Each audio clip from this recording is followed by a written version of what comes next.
नमस्कार दोस्तों, स्वागत है आपका हमारे YouTube चैनल में। आज हम आपके लिए लेकर आए हैं एक नई इंटरेस्टिंग वीडियो जिसमें हम बात करने वाले हैं निधि वन के कुछ अनोखे रहस्यों के बारे में। आइए शुरू करते हैं वीडियो बिना किसी देरी के। हमारे भारत देश में वृंदावन नगरी की श्री कृष्ण और राधा रानी की कहानियां तो अमर हैं, परंतु उनकी प्रेम कहानी और रास लीलाओं के लिए प्रसिद्ध है निधि वन।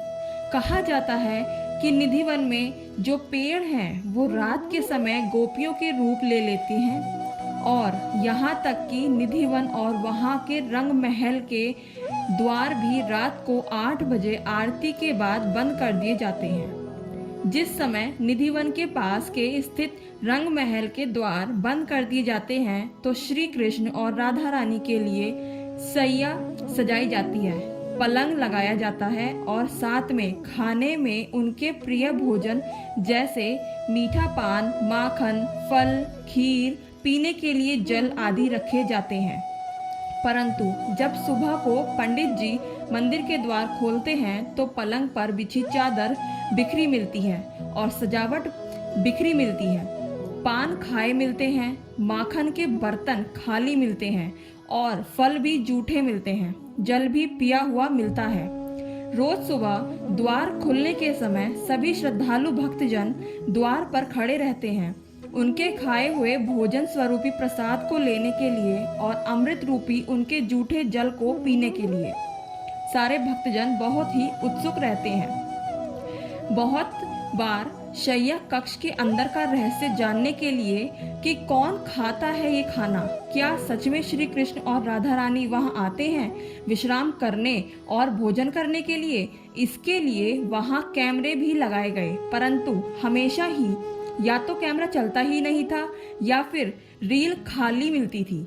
कहा जाता है भोजन करने के बाद श्री कृष्ण और राधा रानी निधि वन में ही पूरी रात अपनी गोपियों के संग रास करते हैं, जो कि निधि वन के पेड़ों के रूप में हम सबको दिखती हैं। गोपियाँ ये पेड़ आपस में अपनी शाखाओं के द्वारा ऐसे लिपटे हुए हैं जैसे मानो सहेलियां जन्म जन्म की। रात के समय निधि वन में किसी भी इंसान को रुकने की अनुमति नहीं दी जाती है। कुछ लोगों ने निधि वन में छिपकर यह राज जानने के लिए कोशिश भी करी। वो इंसान या तो पागल हो गया या फिर उसकी आंखें चली गईं और वो बोलने लायक न रहा। इसी कारण लोगों का मानना है कि श्री कृष्ण की अपरंपार शक्ति और राधा कृष्ण के स्वरूप को देखने की शक्ति किसी के पास नहीं है। हमारे शास्त्रों में भी इसका वर्णन है, जिक्र है कि भगवान श्री कृष्ण कुछ खास जगहों पर ही ज्ञान का भाव देते हैं और कोई सिद्ध पुरुष ही इस ज्ञान के भाव को प्राप्त कर पाता है, और जो साधारण मनुष्य है वो इस पवित्र ज्ञान को संभाल नहीं सकता। श्रीमद् भागवत गीता में भी श्री कृष्ण ने कहा है कि मैं भौतिक माया से परे हूँ, मैं तो हर कण में विराजमान हूँ। यह निधि वन में श्री कृष्ण भौतिक रूप बनाकर नहीं आते, बल्कि वो ज्ञान का बहाव ऐसा एहसास देता है कि हम विराट रूप के ही पास हों। इस विशाल अनुभव को कोई साधारण मनुष्य अपने साधारण मस्तिष्क से संभाल नहीं सकता।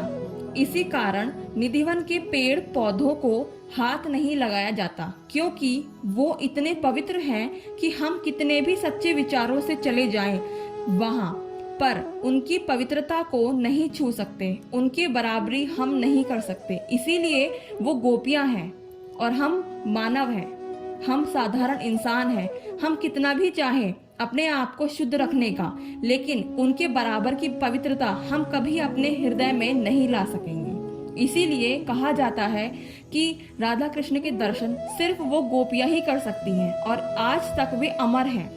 वो तुलसी रूपी जो पेड़ है वृंदावन में, जो कि निधि वन में स्थित है, तो वो तुलसी रूपी पेड़ सारे के सारी गोपियाँ ही हैं।